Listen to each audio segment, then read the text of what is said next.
Que me convoca en esta oportunidad es un tema que podría decirse en la dogmática penal contemporánea ya es un tema de moda. Pero, ¿por qué es de moda?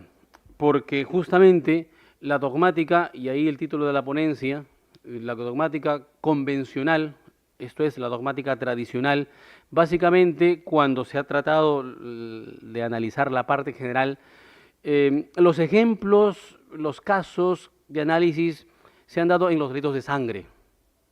Es una dogmática heredera de su época. Es muy fácil, hagan memoria cuando ustedes estudiaron la parte general en la universidad, su profesor o profesora para explicarles la autoría directa, inmediata, el cómplice, quién actúa en tentativa, en omisión, siempre se usaban los ejemplos del homicidio, A mata a B o A viola a B, o sea, los temas de sangre siempre han sido los casos más, digamos, de usanza a los que los profesores han empleado para explicar el derecho penal. Y eso responde, naturalmente, a una época. En esta época, la dogmática no convencional se llama así por cuanto el replanteo, y ustedes aquí en la Sala Penal Nacional lo ven a diario en muchos casos, el replanteo de la configuración de los tipos penales va desde un paradigma de los delitos de resultado hacia los delitos de peligro. Lo que otrora, en una época, eran actos preparatorios, hoy son delitos independientes tan igual que en los delitos de resultado. El delito, por ejemplo, de marcaje es un acto preparatorio, el sujeto todavía no, o la víctima todavía no ha sido, en este caso, afectada, pero ya por el solo hecho de estar acosada, al acecho, ya el ordenamiento jurídico legitima una intervención penal, o los casos de la asociación ilícita. Se reúnen 3 o 4 para planificar un delito que puede ser cometido hoy o mañana o dentro de un año, poco importa cuándo lo vayan a realizar, el sentido de la ilicitud ya está puesto en la mera asociación. Esto es, hay un adelanto cada vez más progresivo, en eso también se llama la expansión del derecho penal. Esto es, que el derecho penal, para brindar la protección de expectativas a la sociedad, para estabilizar y darles un mensaje de protección a la sociedad, ya no espera a que el delito inicie en una fase tentativa o llegue a una consumación, cuál era el paradigma de los delitos de resultado bajo el derecho penal de acto. Ya hoy por hoy el acto se adelanta. Dentro de ese adelantamiento, lo no convencional está en que el paradigma hoy de la persecución penal son los delitos de peligro, peligro abstracto, peligro concreto, en delitos contra la función pública, en tráfico de drogas, en delitos tributarios, delitos de contaminación ambiental, delitos aduaneros, delitos financieros, ya prácticamente lo que manda en la tipificación el modelo de técnica es el del peligro concreto o peligro abstracto. Entonces, es por ello que la criminalidad no convencional ya renuncia al dogma causal. Cuando nos enseñaron que la tipicidad dependía del nexo causal entre acción y resultado, nuevamente eso era entendible pues en una época, pero hoy Hegel, cuando nos dice que el derecho penal se legitima cuando marcha al compás del espíritu de su época, esto es, el desafío del penalista está en dar una respuesta a la sociedad de esta época con instrumentos que sean también idóneos para satisfacer esas expectativas. Quiero partir para de una vez entrar a lo actual, que es lo normativo, lo moderno. No por ello quiero decir que lo tradicional esté equivocado, incorrecto, sino que Franz von Liszt, Welling, el mismo Welzel, el finalismo, cuando ellos pensaron la dogmática penal, pues no tenían otra alternativa más que razonar según el pensamiento de su época, sino que ya estamos en otra época. Y hay que decirle hoy un adiós a ese dogma causal. Como paradigma del dogma causal, quiero partir por un caso resuelto por la Corte Suprema Alemana en 1906. Este es un caso en donde la Corte Suprema condena a una persona como autora del delito de proxenetismo. ¿Por qué? La Fiscalía descubrió un burdel que operaba de manera clandestina.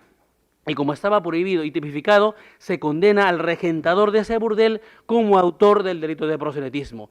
Pero en la investigación se comprobó que el negocio se había mejorado, los parroquianos pues que acudían a ese burdel se habían incrementado a partir de que en ese burdel se ofrecía como cordialidad de la casa unos vinos.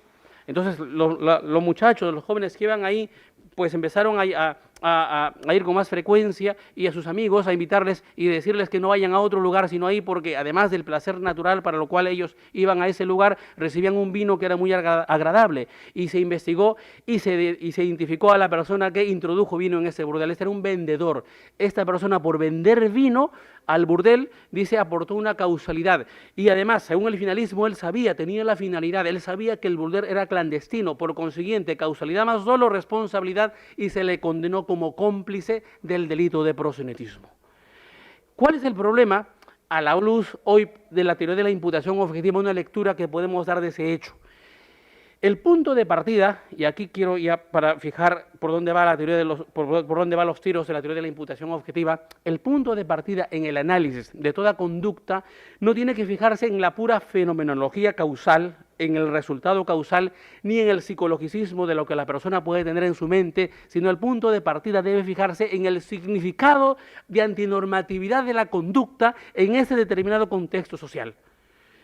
No digo que la causalidad no cuente, porque para hablar de homicidio cuanto menos debemos tener pues un muerto, sino que la causalidad opera solamente a un primer nivel de comunicación de información, algo que, por ejemplo, en la presentación que hicimos la semana pasada del libro del doctor Ramiro Salinas Chicha resaltamos. Esto es, la causalidad aporta solamente el primer elemento, en este caso naturalístico, de la noticia criminis. Esa noticia criminis tiene que ser sometida a un juicio de valoración, y ahí es cuando llegamos a la imputación. Y lo que determina es la relevancia típica de una conducta, justamente es a través de ese juicio de valoración tengo que establecer si la conducta practicada es acorde o no con la normatividad extrapenal que rige en ese sector. Porque la teoría de la imputación objetiva establece que una conducta es típica no por la causalidad y no por los objetivos, sino con una conducta típica cuando comunica la superación, la extralimitación de normas extrapenales.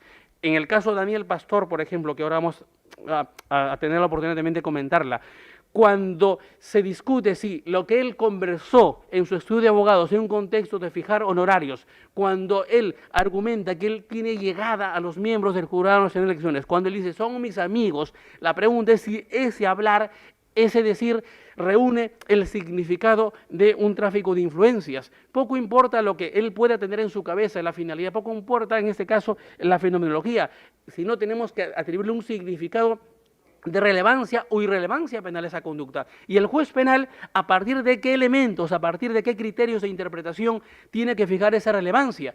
Por su pura intuición, por su pura corazonada judicial, bueno, yo creo por mi olfato que este caso sí es responsable, en este caso no es responsable. No, no funciona así las cosas. La teoría de la imputación establece que los tipos penales, cuando tienen elementos normativos dentro de su configuración, en el tráfico de drogas, lo que es transportar, fabricar, lo que es comercializar, en el caso de lavado de activos, lo que es actos de transferencia, conversión, ocultamiento, esto es palabras, elementos normativos, los tipos penales hoy en día prácticamente reúnen la estructura de lo que se llama la ley penal en blanco, porque obligan al intérprete, al penalista, al juez penal, a hacer una remisión extrapenal en la valoración.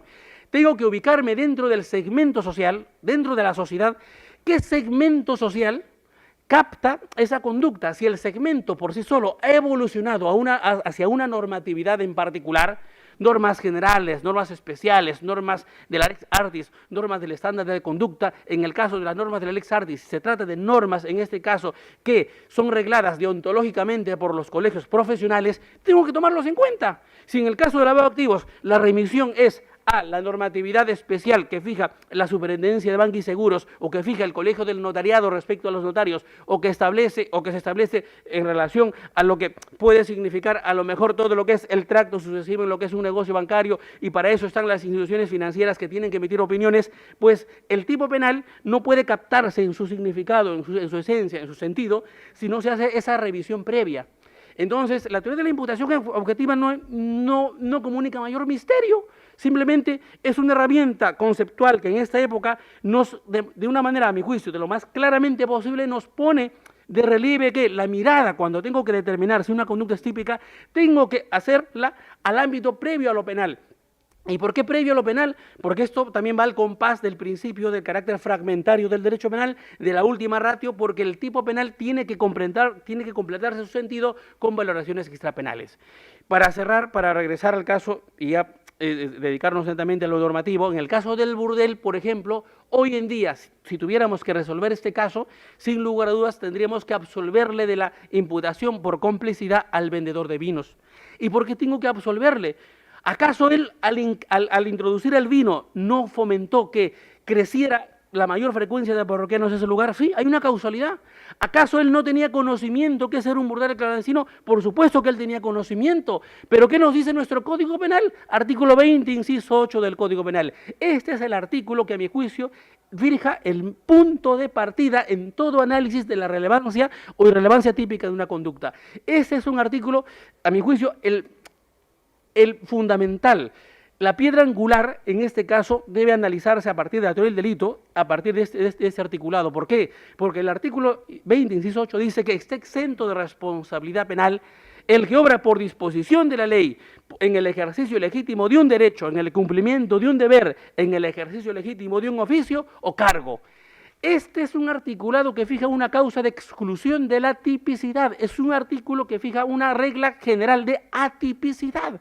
Y ahora voy a pasar después a criticar a la sentencia de la Corte Suprema en el caso Pastor. Estoy de acuerdo en el resultado, pero no en la fundamentación, porque no estamos ahí en una causa de justificación. Porque para hablar de una causa de justificación tengo que reconocer previamente que la conducta es típica, que Daniel Pastor obró típicamente, solamente que en la situación concreta debía haber alguna situación de necesidad, alguna situación excepcional que obliga al ordenamiento jurídico a autorizarla, pero no es el caso, porque si en la fundamentación misma de la ejecutoria se establece que en su base la conducta no extralimitó el ámbito de competencia de un abogado, si la conducta no rebasó lo que forma parte de la ética del abogado, entonces la conducta es atípica. ¿Por qué es una causa de atipicidad? Porque la conducta no ingresa a la tipicidad.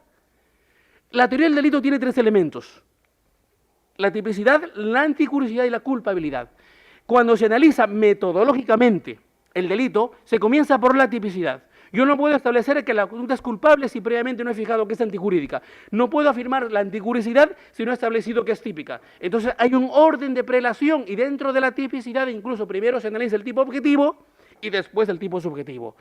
Entonces, pero si existe una causa legal, en este caso, que de entrada me dice que la conducta no ingresa a la tipicidad, por consiguiente nunca va a llegar ni a la anticuriosidad ni a la culpabilidad, entonces estamos ante un supuesto de una causa de atipicidad. Concretamente, dogmáticamente, técnicamente sería una causa de exclusión de la imputación objetiva. Y esto es lo que nos brinda el artículo 20, inciso 8.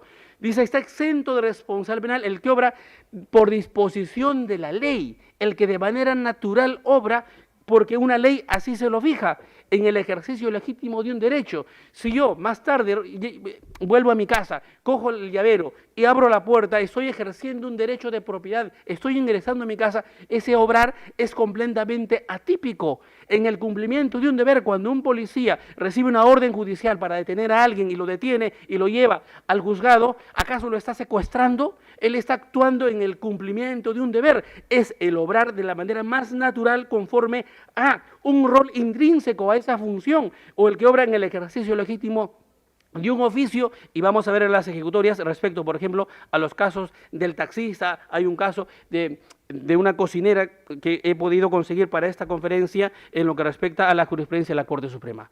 Entonces, el escenario actual en la valoración de la conducta, cuando nosotros hemos de determinar si una conducta es penalmente relevante, esto es, si una conducta es típica, los tipos penales tenemos que analizarlos a partir de la normatividad que el propio lenguaje, la semántica de la tipicidad, la semántica del tipo nos lo diga. La imputación objetiva en este caso constituye el filtro a través del cual esa conducta va a ser analizada. De tal forma que el juicio de tipicidad ya no depende de comprobar resultados, sino el juicio de tipicidad es un juicio de adscripción, de adjudicación de una antinormatividad a una conducta fenomenológicamente o causalmente acontecida. Entonces, las consecuencias de la normativización de una tipicidad nos conduce justamente a tomar en cuenta este orden metodológico. En cualquier caso que yo pueda tener, en cualquier caso que se ve aquí de terrorismo, de narcotráfico, de terrorismo, perdón, de defraudación tributaria o de crimen organizado, lo que debo fijar básicamente es la valoración en torno a la conducta. Si la conducta practicada ha sido realizada en el marco de algún rol socialmente estereotipado, entonces lo primero que tengo que ver es si la conducta es atípica, pero si no lo es, entonces ya puedo continuar con el juicio de valoración. Los tipos penales fijan pautas de conducta y esas pautas de conducta no son fijadas en abstracto. Los tipos penales, cuando dicen, por ejemplo, y este caso, a pesar de ser de sangre, es muy ilustrativo, que es el caso del homicidio culposo, el artículo 111, cuando establece el deber de cuidado, el que por culpa mata a otro, esa culpa en abstracto tiene que ser contextualizada a un lugar, a un segmento parcial de la sociedad donde acontece. Porque si la muerte acontece en un quirófano, para determinar si hay, en este caso, responsabilidad médica, tengo que determinar esa culpa a partir de las normas de la Lex Artis que establecen cuáles son las reglas de comportamiento que debe observar un profesional de la medicina. Si la muerte es a consecuencia de una mala cirugía, de un mal corte, o si es a consecuencia, por ejemplo, de una sobredosis en la anestesia, entonces ya podré identificar más o menos a quién le tengo que investigar con mayor razón en relación al otro, por cuanto la culpa está adquiriendo un sentido, la semántica del tipo se está cerrando a partir justamente de la normatividad de la Lex Artis que va fijando en el caso en particular.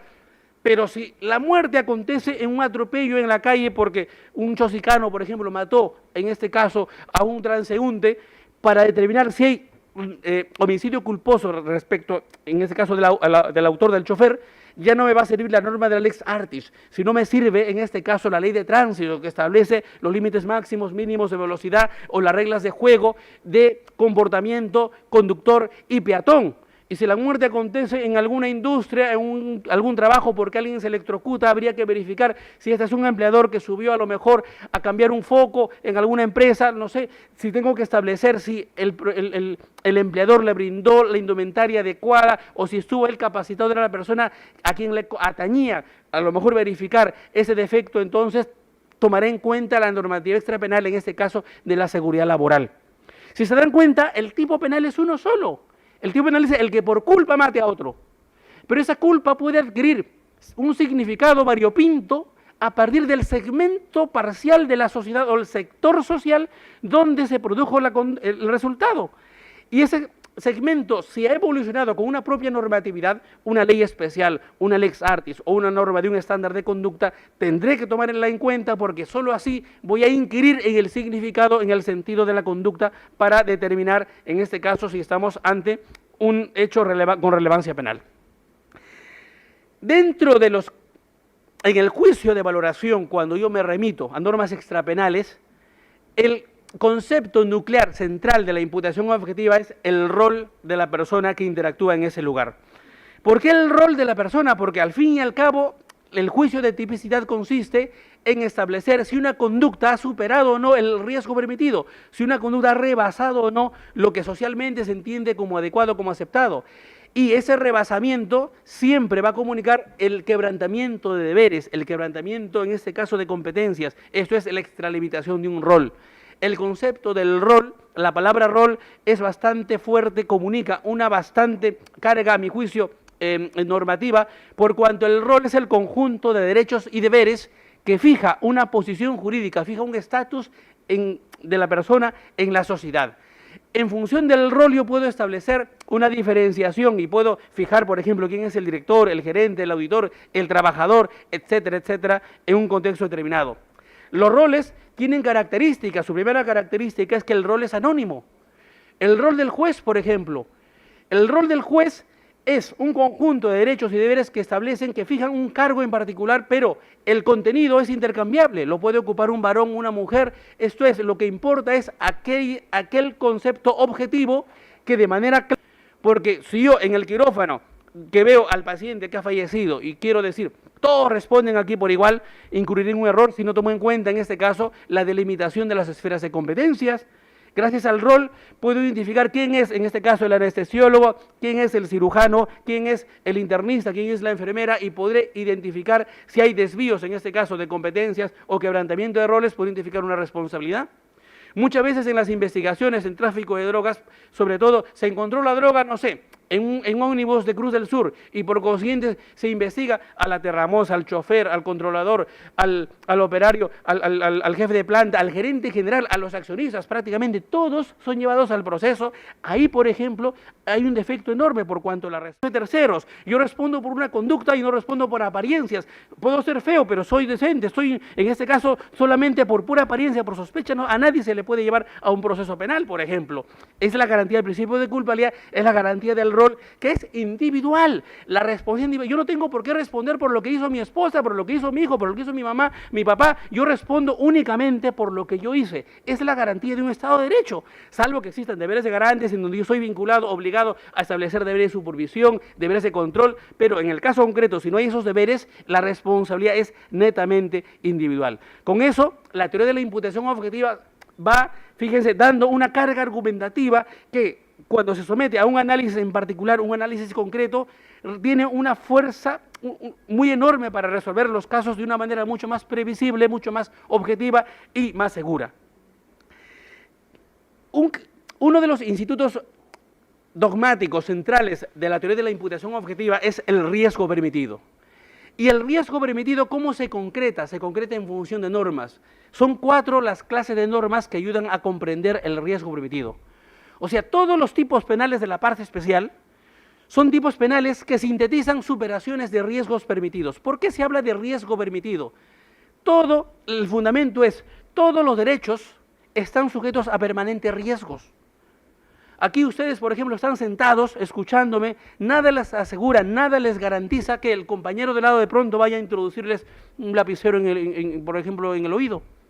Pero hay una confianza, yo confío en que el compañero o compañera no lo hará. El riesgo es latente, el riesgo de alguna forma, digamos, es permitido, pero cuando alguien cumple lo que yo digo o pone en práctica es porque ha superado ese riesgo general. Como dice Jacobs, todo contacto social entraña riesgos. A diario, cuando subimos al Metropolitano, en la hora punta, cuando se viaja ahí como si fuésemos a lo mejor espárragos dentro de una lata ahí, a lo mejor de conserva, cuando la gente anda muy apretada y alguien empieza a toser como si, por ejemplo, el pulmón se le vaya a salir, no le vamos a denunciar por tentativa de homicidio, porque en este caso pueda que me contagie alguna bacteria que sea mortal. El riesgo es latente, la posibilidad de que me contagie, sí, pero lo permito. Pero lo que no permito, lo que no tolero es que introduzca su mano en mi bolsillo y me quite el celular o me lleve la billetera. Entonces los tipos penales son la concreción de superaciones de riesgos prohibidos o riesgos permitidos. Pero ¿cómo se concreta? En función de normas. ¿Y cuáles son las normas? Son 4 las normas. En primer lugar están las normas generales. Dependiendo de qué delito, hemos de acudir a las normas extrapenales, en este caso a las normas generales, al Código Civil, por ejemplo. En algunos delitos ayuda a establecer cuándo estamos ante un bien mueble, un bien ajeno, quién es un ascendiente, quién es un descendiente, pero hay tipos penales que no se abastecen solamente con normas generales, sino necesitan normas especiales. Por ejemplo, en el caso cuando estamos, casos de contaminación ambiental, de delitos tributarios, delitos contra la administración pública. Aquí sirven, por ejemplo, a este respecto, para precisar el contenido de la tipicidad, el MOF, el ROF de los funcionarios públicos, los estatutos, las leyes generales, la ley medioambiental, la ley en este caso de tránsito, todo lo que es normas especiales extrapenales. Pero hay casos en donde no bastan las normas generales ni las normas especiales, sino el tipo penal reclama una remisión a una norma de la Lex Artis. ¿Qué son las normas de la Lex Artis? Son las normas que resultan de la práctica reiterada y permanente de las profesiones. Los colegios, en este caso profesionales, aportan para establecer si un psicólogo ha de verse vinculado a lo mejor a un delito de colusión porque emitió una evaluación psicológica, una contratación a trabajadores, lo que fuere, tomará en cuenta las normas del Código Deontológico en este caso los psicólogos, para establecer en el caso Pastor si él ha rebasado o no el Código de Ética del abogado, tomará en cuenta las normas en este caso del Colegio de Abogados, o para establecer si un abogado al cobrar honorario de una persona a quien defiende y esta persona se vinculada a un delitos graves, para establecer si esa cobranza, sabiendo que es acerca de la procedencia ilícita del dinero, eso lo vincula a él como autor de lavado de activos, tomaré en cuenta no solamente la norma de la ley de lavado de activos, sino obligatoriamente tendré que mirar cuál es ese ámbito previo fijado por las normas del Colegio de Abogados. Pero eso es el tercer grupo. Hay un último grupo que es bastante polémico y estoy seguro que en la estadística de la sala se verán con mayor casos, sobre todo en los casos de las normas de conducta, de las normas del estándar de conducta. Esto es el caso de los oficios, de caso de personas que como vendedores, taxistas, arrendadores se ven involucrados, por ejemplo, en tráfico de drogas. Entonces, ¿cómo voy a establecer si la conducta es neutra? Esto es, si la conducta está acorde o no al rol. Para eso tomaré en cuenta, ya no hay una ley especial que me diga cuál es el rol del taxista. No hay una ley, no hay un MOF, un ROF, en este caso de una arrendadora que arrienda cuartos a lo mejor a un narcotraficante. Ya no existe a este respecto una norma de la Lex Artis. No hay un colegio de abogados o no hay un colegio profesional, por ejemplo, para los cocineros. Hubo un caso aquí de la sala de una señora que, luego vamos a ver el caso en particular, que alimentaba, daba de comer a su esposo y a sus peones que en el día se iban a la chacra a trabajar la coca y procesar droga. A todos se les condena, pero la Corte Suprema, la ya está imponente, dice, confirma la condena para todos, pero menos en este caso para la cocinera, porque el dar de comer a su esposo, el dar de alimentar, dice, a quienes trafican, no adquiere el significado del sentido de traficar. Y me parece bastante razonable, porque no sé, quien da de comer a un ladrón que luego va a robar en un banco, entonces también sería responsable, porque la conducta de complicidad, la conducta de favorecimiento es una conducta que debe recaer sobre una conducta en sí, no sobre la constitución orgánica de quien la ejecuta, por ejemplo. Entonces, hay tipos penales, o mejor dicho, todos los tipos penales de la parte especial, para su configuración van a echar mano necesariamente de cualquiera de estas cuatro normas. No hay otro tipo de normas, son normas generales, normas especiales, normas de la Lex Artis y normas del estándar de conducta. Esa es la primera categoría, la categoría que nos aporta el del riesgo permitido. La segunda es la de la prohibición de regreso. La prohibición de regreso es el instituto de la imputación objetiva que se aplica claramente solamente para los casos en donde de manera clara alguien no se ha apartado de su rol, alguien opera dentro de una conducta neutra, también se dice conducta estandarizada. Esto es el caso típico del taxista, que transporta a su pasajero hacia el aeropuerto y en el aeropuerto pues este es intervenido. ¿Por qué? Porque lleva droga en la maleta. La pregunta es si el taxista se convierte en cómplice. No, naturalmente la cuota de la probanza judicial, la investigación tiene que tomarse en cuenta, pero si las pruebas actuadas, contradichas en el juicio, no destruyen ese carácter de neutralidad, habría que afirmar que la conducta en este caso es neutra. Pero hay dos teorías respecto a las conductas neutras. Hay una primera teoría, la propuesta por Roxin. Dice, o alguien que ejecuta un rol estereotipado como de taxista solamente se convierte en cómplice si en el caso concreto sabía. Si él tenía conocimiento que su pasajero era alguien dedicado al tráfico de drogas o que transportaba droga, se convierte en cómplice. Si el conocimiento es un conocimiento directo, como en el caso del dolo directo, esto es, él sabe de manera clara, entonces se convierte en cómplice. Pero si es un conocimiento probable, dice, ¿qué taxista va a creer la broma que le diga a lo mejor su cliente? Oye, por ese caso llevo droga. A mí no me importa lo que lleves. Entonces, si en el caso concreto, se lo dijo en son de broma, el conocimiento solamente es probable, como del dolo eventual, dice, ahí no hay complicidad porque es el principio de confianza. O sea, todo va a depender de lo que uno sabe. En realidad, esa teoría, a mi juicio, es bastante polémica porque los romanos decían de internis non judicat pretor, los jueces no juzgan lo interno.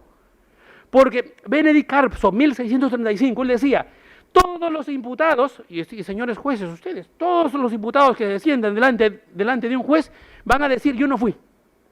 O cuanto menos sí fui, pero de manera negligente, no dolosamente se me pasó, me descuidé. Y Carpso pone el siguiente caso. Él dice, quien coja una espada y dice, y argumente, señor juez, clemencia, piedad, clemencia, yo nunca quise matarlo, yo solamente tuve la intención. Él hablando de las intenciones, tuve la intención de jugarle una broma, yo le puse la espada aquí en el cuello solamente para hacerle una rayita, una bromita, y se me pasó y lo atravesé de par en par. Dice, quien ese argumento para ser condenado solamente como autor de un homicidio culposo, dice, solamente está expresando un argumento de defensa, porque el caso de manera clara ha sido cometido dolosamente, pero no porque nosotros interpretemos su cabeza, su mente, porque nadie lo puede saber, nadie lo puede leer, sino porque el dolo, miren cuán antiguo es Carpso, 1635, antiguo en este caso, vamos en edad, pero moderno, actual en el pensamiento, porque él dice, el dolo y Roxin, recientemente, el dolo no está en la cabeza del imputado, el dolo está en la cabeza del juez. ¿Por qué? Porque es a partir de los elementos concurrentes externos a la acción que el juez imputará responsabilidad, y en este caso el juez le imputará y dirá: a usted lo condeno como autor de un homicidio doloso, porque por máxima de la experiencia nadie tiene un cuello tan frágil, tan sensible, que con solamente ponerle la espada le vaya a atravesar de par en par. Si ya creo cortar el cuello de un pollo, de un pavo, de un pato es difícil, imagínense cómo será el introducir una espada dentro del cuello de un ser humano, porque para haberla atravesado ha debido ponerle fuerza, y al ponerle fuerza entonces él ha tenido conocimiento, sabía lo que hacía, por tanto el hecho es doloso. Entonces el dolo se construye a partir de los elementos, de los indicios concurrentes externos a la acción. Richard Wagner dice: muéstrame tus hechos y ellos me revelarán tu culpabilidad. O sea, los hechos hablan por sí. Ese es el dolo. El finalismo nos hizo creer que el dolo estaba en la cabeza del autor, que la intención cuenta. No, la intención o el conocimiento está en el contexto que el juez, porque el juez no estuvo en el momento de la comisión del hecho, el juez estuvo después en el juicio. Él se formula un juicio de imputación a partir del contradictorio que se dé en el juicio. Por consiguiente, estamos ante un elemento de imputación. De ahí que Jacobs dice: no es lo subjetivo, sino es lo objetivo. Lo único que nos importa establecer es si en el caso concreto la persona actuó conforme a su rol o no. Y aquí vamos a tratar, doctora, algunos casos de la jurisprudencia justamente a este respecto. El caso del taxista es el caso más antiguo que he podido en este caso encontrar respecto a la imputación objetiva. Es un caso conocido en Chorrillos. Una madrugada, una persona que estaba en la calle para un taxista y le dice: ¿me puede llevar a tal lugar? Sí, fijan el precio y además le agrega: pero mire, yo tengo muchas cosas para llevar, pero para que no me roben, he venido solamente a pedir al taxi, vamos a mi casa a recoger las cosas y vayámonos allá. La pregunta es si esa conducta forma parte del estereotipo común, habitual de un taxista. Y la respuesta es sí, muchas veces se hace eso. Entonces el taxista le dice: ok, vamos a tu casa. Al llegar a la casa, salen de pronto 5 sujetos, llenan el carro con horno microondas, con televisores, con computadora, con objetos. Él se da cuenta, el taxista se da cuenta que esto era un robo. Y la policía, que había sido advertida por los vecinos, llegó, que nunca llega tan proactivamente, y llegaron para al menos permitir contarnos esa historia. Los ladrones huyeron y el taxista se quedó con todas las cosas ahí. Entonces se le procesa por el delito de robo agravado. La Corte Suprema emite una ejecutoria suprema en donde establece que en el caso concreto hay que absolvérsele por cuanto las pruebas actuadas en el expediente no conducen en este caso a enervar la presunción de inocencia. Claramente él obró dentro del marco de un rol socialmente estereotipado. Esto es, dice el Código Penal, está exento de responsabilidad penal, el artículo 20, inciso 8, el que obra conforme a un oficio. Este es un oficio cotidiano. ¿Y qué es un oficio? El oficio es una práctica reiterada y permanente que se da en la sociedad, que por su práctica genera un estereotipo social, pero un estereotipo de licitud, porque no hay ninguna norma que establezca que es un taxista, pero por la práctica sabemos en nuestro país que el taxi es un servicio que desempeñan algunas personas que a cambio de un precio transportan a su pasajero a su lugar de destino, pero es el taxi de este país. Pero porque si usted va a Alemania y está en la calle, por ejemplo, y ve los taxis allá, cuando están libres tienen una luz verde encima del vehículo, están ocupados, están en luz roja. Si está en luz verde, usted le levanta la mano, nunca se van a parar. Usted le muestra un billete de 500 euros, mire, yo le pago 500 euros, llévenme, nadan. ¿Por qué? Porque hay paraderos para taxis, o hay teléfonos en donde uno llama y el taxista no lo recoge. Pero a ver si en este país hubiesen paraderos de taxi, seguramente nadie los coge, porque si vemos a un taxi parado ahí, estamos pensando que está esperándonos, es un arca. La garantía para nosotros es tomar un taxi, pues que esté en marcha y que esté vacío. ¿Se dan cuenta? Entonces, el juez penal tiene que interpretar el oficio, tiene que, digamos, hacer una especie de observación de cómo funcionan las reglas de juego en su sociedad para calificar claramente ese oficio como estereotipado. Pero en el caso de un funcionario público, el juez penal tiene a su disposición el MOF, el ROF, el reglamento, en donde de una manera mucho más clara, mucho más fácil, le va a permitir establecer con claridad, ¿no?, si la conducta ha sido practicada conforme o no a ese oficio. En la segunda ejecutoria, la ejecutoria del médico terrorista, que inicialmente se dio aquí en esta Sala Penal Nacional y en la Corte Suprema fue confirmada el ponente, el doctor San Martín Castro.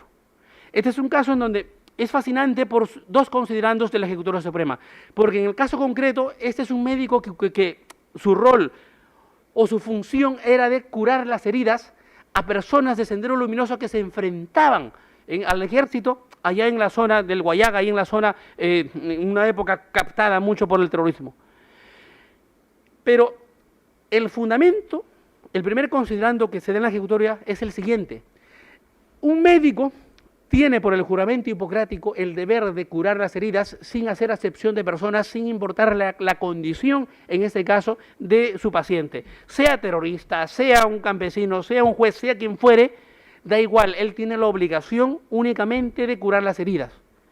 Segundo considerando, dice, pero en el caso concreto no estamos ante ese supuesto. Porque si fuese ese el supuesto, la conducta sería neutra y la conducta quedaría impune.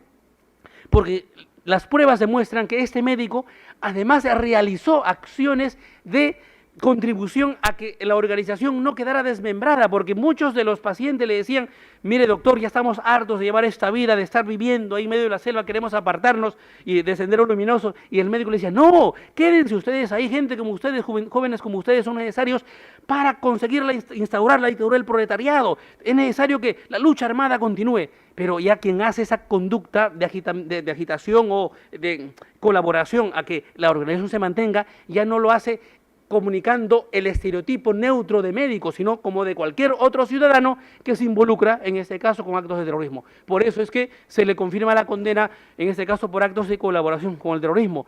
El tercer caso es el caso del jefe de la banca personal, ponente también otro San Martín Castro. Este es un supuesto en donde en el año 2003 el gobernador regional de esa época de La Libertad fue al Banco de Crédito a cobrar, en este caso, mediante varios cheques, un monto como de 4 millones de soles.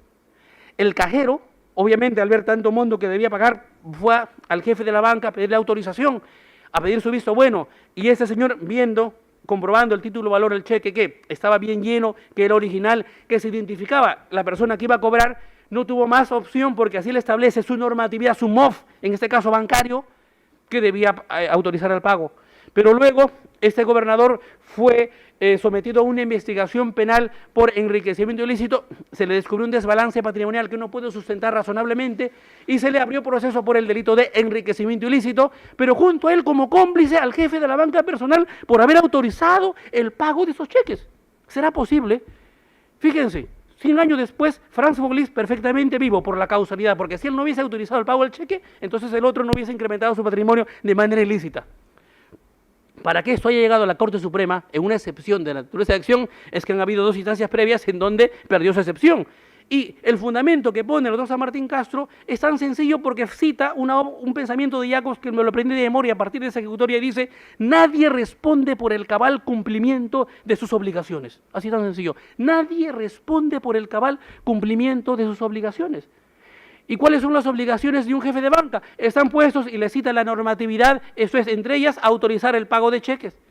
La pregunta es, pero si él sabía o tenía sospechas acerca de la ilicitud o de la procedencia del dinero, según la ley vigente sería, ya, en todo caso, ya el problema sería otro, sería el lavado de activos, porque tendría la obligación de avisar a la oficialidad de cumplimiento para que haga alguna investigación, pero al callarse a lo mejor se podría generar una responsabilidad por los activos, pero no en este caso como acto de complicidad de enriquecimiento ilícito.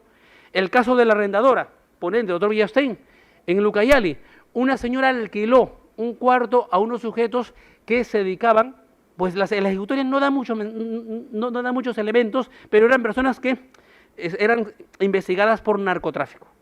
Entonces la imputación es haber realizado actos de colaboración con el narcotráfico. Y la Corte Suprema dice, mientras arrendar cuartos es un oficio socialmente estereotipado y no hay una prohibición de arrendar cuartos a narcos, no lo dice así, pero digamos, lo digo de una manera mucho más clara, más sencilla, entonces la conducta comunica el significado en el caso concreto de ser neutra. ¿Ya? ¿Se dan cuenta? Es que estamos en un escenario de los oficios siempre son los más problemáticos, ahí el juez penal tiene que hacer una evaluación bastante ardua a partir de la interpretación de lo que es la práctica social, la costumbre social, cómo funcionan las reglas de juego en este caso del arrendamiento, pero la Corte Suprema lamentablemente no fija mayores directrices conceptuales, pero da la solución de que quien arrinda cuartos a personas procesadas por narcotráfico no se involucra en los actos propios a los que esta persona es investigada. El caso de transportista, ponente, doctor Duberlín Rodríguez, es un caso en donde a un sujeto, no conozco la zona, pero dice de la provincia de San Francisco, venía hacia Huamanga una cúster en donde el cobrador, por 150 soles que le dieron, traía 100 gramos de clorhidrato de cocaína camuflado en una frazada en la canastilla. A mitad de camino, en un control policial, se descubre esta droga y procesan a ambos por el delito de tráfico de drogas 296, incluso 297. La Corte Suprema confirma la condena para el cobrador, pero absuelve al chofer. Dice que el rol del chofer no consiste en hacer averiguaciones, esto es, de establecer vigilancia, control sobre las cosas que va en la cúster que él maneja. Él solamente se limitó a desempeñar su rol de chofer. Pero es interesante el considerando adicional. Hay un considerando adicional, dice, en el caso concreto, además, el chofer no sabía que su cobrador llevaba camuflado droga. Pero hay un considerando, dice, en el caso de haber sabido, y esto me llama la atención, poderosamente la atención, porque calza claramente dentro de la imputación objetiva en un sentido muy objetivo como el de Jacobs. Dice, en el caso de haber sabido, igual le rige la impunidad.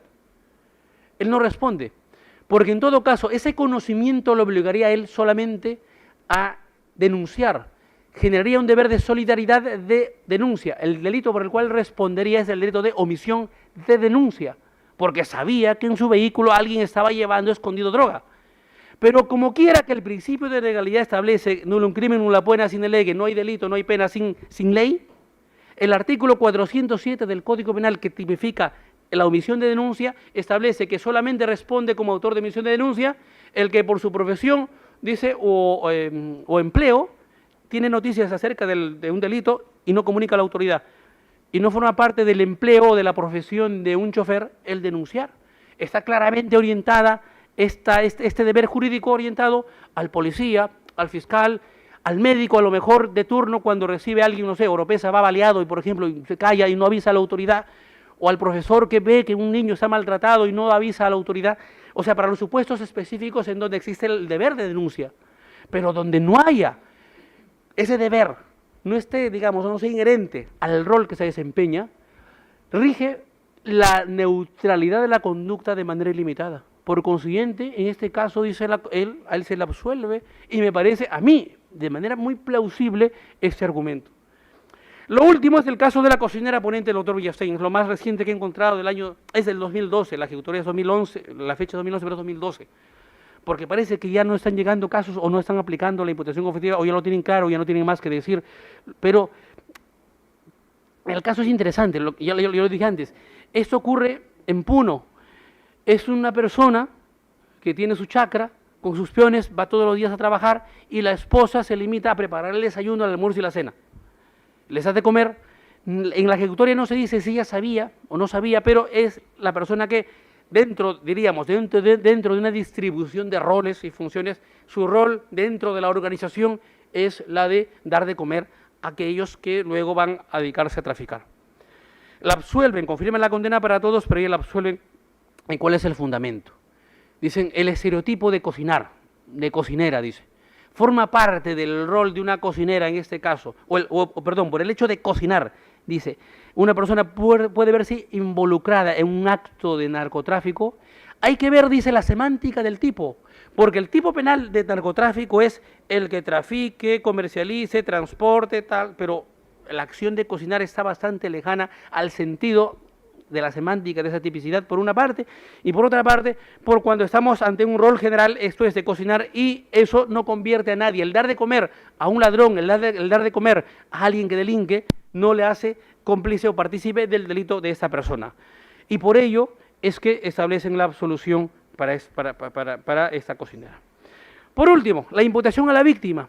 La imputación a la víctima en lo que, por ejemplo, y aquí está el doctor Ramiro Salinas Sicha, la semana pasada el doctor Jorge Salas Arenas, cuando analizó su libro en el capítulo de la estafa, ¿no? Dijo que sería bueno que para el próximo capítulo se vea los casos de estafa en donde la víctima es la víctima crédula, la víctima torpe o la víctima, me han contado, no sé si ese caso será de la vida real, el otro día en Lima Norte, bueno, es de la vida real, es un juez que me ha contado y le he dicho, por favor, me gustaría en su momento, cuando resuelva obtener copias de esto, para analizarlo académicamente, es el caso, dice, de en comas, una persona, un chamán, se hizo famoso por hacer el baño de la prosperidad, el baño de florecimiento a la gente, se hizo famoso y este fue y le dijo, bueno, ¿qué quieres? Quiero que me multipliques, estoy cansado de vivir tan limitadamente económicamente, quiero que me multipliques mi patrimonio. Le dijo, te vamos a dar el acto de la prosperidad. Lo bañó en flores, le bañó varias veces y le dijo, pero la próxima vez trae todas las joyas que tienes en tu casa, tus relojes, todo lo que tengas, anillos, lo que fuere, tráelas. Incluso con el, digamos, a espaldas de su esposa, llevó las joyas de ella y se lo entregó y lo enterraron en el jardín, en este caso del chamán, y le dijeron dentro de 15 días vamos a abrirlo y cuando lo abramos va a ser que eso se va a multiplicar, pero mientras tanto sigamos dándote el baño de florecimiento. Le siguieron bañando después de 15 días, pues abrieron eso y solamente habían latas, dice, podridas, y le dijo, ¿dónde están mis joyas? Lo que pasa es que tú tienes demasiada maldad en tu ser, necesitamos pues continuar con lo mismo. ¿Qué baño ni baño? Yo quiero aquí ahora mismo mis joyas. No, pues nada, no hay. Y lo denunció por el delito de estafa. Hay estafa en ese caso, la estafa pero supone un engaño. Hay engaño ahí en donde ante tus narices de manera clara ves que lo que te proponen es algo irracional, es algo que claramente escapa a todo conocimiento general estandarizado, como para decir que la persona está siendo instrumentalizada o la están timando de ninguna manera. La imputación a la víctima, fíjense, es un instituto de la imputación objetiva que excluye la tipicidad, o sea, declara una atipicidad de la conducta del autor allí en los casos cuando la víctima ha favorecido su autolesión. Pero, ¿cuál es el fundamento? El fundamento es el principio de autorresponsabilidad. Esto enlaza con una idea hoy actual del fomento de la autonomía de la persona. Lo que pasa es que hemos estado acostumbrados a que el derecho penal ha sido demasiado paternalista. El derecho penal no puede tratar a los ciudadanos como a niños. El derecho penal no puede proteger a los ciudadanos más allá, incluso por encima de su propia torpeza. El derecho penal no está para proteger la torpeza de las personas.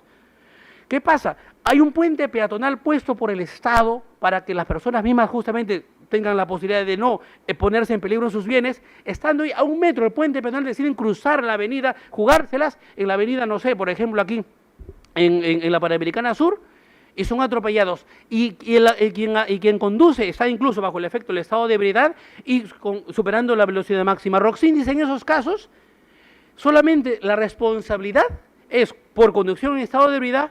Y si existe como delito, en España es delito, aquí no, la superación de la velocidad máxima en casos concretos, responderá por ese delito, o responsabilidad administrativa, le quitarán el permiso de conducir, lo multarán, pero respecto a la muerte no hay homicidio culposo. No puede ser, pero si lo ha causado, lo ha matado. Efectivamente, la fenomenología está, pero esa muerte comunica en ese caso el sentido de un obrar autorresponsable, has actuado como suicida. El derecho penal no protege las autolesiones, no castiga, no reprime las autolesiones, sino las heterolesiones, el lesionar a otro. Pero no es tan fácil de aplicar, hay que comprobar 3 elementos. En primer lugar, la actuación conjunta. Autor y víctima deben actuar juntos. No solamente el autor, sino la víctima también. En segundo lugar, actuación libre de la víctima. La víctima, en el caso concreto, debe obrar en libertad, no debe estar coaccionada, amenazada, engañada, debe obrar en su manifestación plena de su voluntad. Y por último, que el autor no tenga un deber de protección directo sobre la víctima, porque si la víctima estaba sujeta por ser enferma, por ser menor de edad, por ser en este caso, no sé, tener alguna dolencia psíquica o ser dependiente física, orgánicamente del autor, el hecho siempre le pertenecerá solamente al autor. Para terminar, hay un caso de la Corte Suprema Alemana muy gráfico, es hasta gracioso, pero que permite, a mi juicio, ilustrar la aplicación concreta de la imputación a la víctima, en este caso como un instituto de la imputación objetiva. Es el caso Sirius, Corte Suprema Alemana, 1983. Una jovencita se enamoró perdidamente de un chico.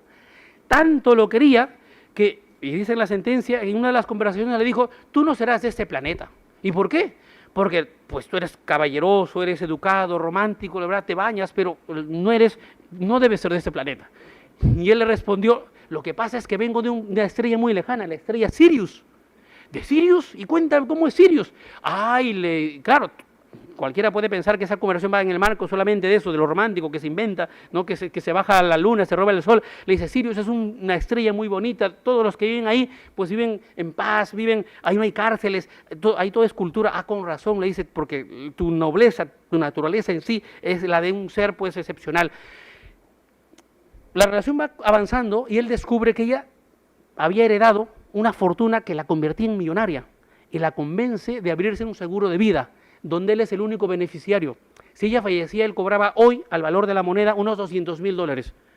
Cuando ya estaba activo el seguro, él la convence de ir al sur de Alemania, a orillas del lago Constanza, entre Alemania y Suiza. Es una zona muy usada por las parejas para pasar sus fines de semana romántico. Estando ahí, la convence a ella de lo siguiente: llena la tina con agua, le dice. Una vez que esté llena, vas a entrar en ella, vas a enchufar la secadora, la vas a encender y la vas a soltar. Ojo, no vas a morir, ¿ah? Solamente en espíritu. Dice, vas a salir, tu cuerpo se va a quedar acá y yo te voy a esperar en el lago. Porque yo de Sirius he venido en espíritu también. Este cuerpo no es mío, es un cuerpo humano. Yo he venido en espíritu. En espíritu no vamos a ir allá, pero me vas a dar tiempo para cobrar la moneda, para cobrar el seguro, porque en Sirius, como en Alemania, rige la misma moneda. Cuando nos vayamos a Sirius, que nos acabe la plata de gozar, no sé, nuestras vacaciones en Sirius, vamos a regresar. Tu cuerpo te esperará y seguiremos aquí viviendo. Ella le dijo, pues contigo, mi amor, a donde quieras que tú vayas, voy yo, lo que tú quieras. Se introdujo ella en la tina, llenó la tina con agua, una ceremonia ahí muy especial, un ritual ahí de amores ahí que ella se inventó, y se encendió la secadora, la soltó, pero no murió. Quedó muy herida. Malherida, fue a darle el alcance a él a la orilla del lago, y en el agua le dijo, pero no puede ser, sigues ahí con tu cuerpo. Le dijo, es que esto es lo que tenemos, ¿no? Y bueno, inténtalo de nuevo, no, eso duele. Entonces, él la castigó con su indiferencia, le dijo, en realidad no estás tú, los pactos de amores que no hemos hecho, tú los has incumplido, en tu caso, en realidad, de parte de ti, no veo sinceridad, y la abandonó, la castigó con el látigo de su indiferencia. Malvado muchacho.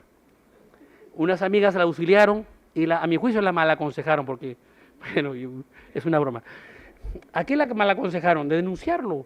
Y lo denunció por 2 delitos: tentativa de asesinato, según el Código Penal alemán, y tentativa de estafa. La justicia alemana en todas sus instancias lo condenó. Lo condenó. Si hoy tuviéramos que revisar ese caso, y yo soy juez, doctora, estuviera en mi despacho, lo absolvería en una ahí. En una ahí. No me temblaría mano. ¿Por qué? Vamos a lo siguiente. Actuación conjunta. Él actuó solo.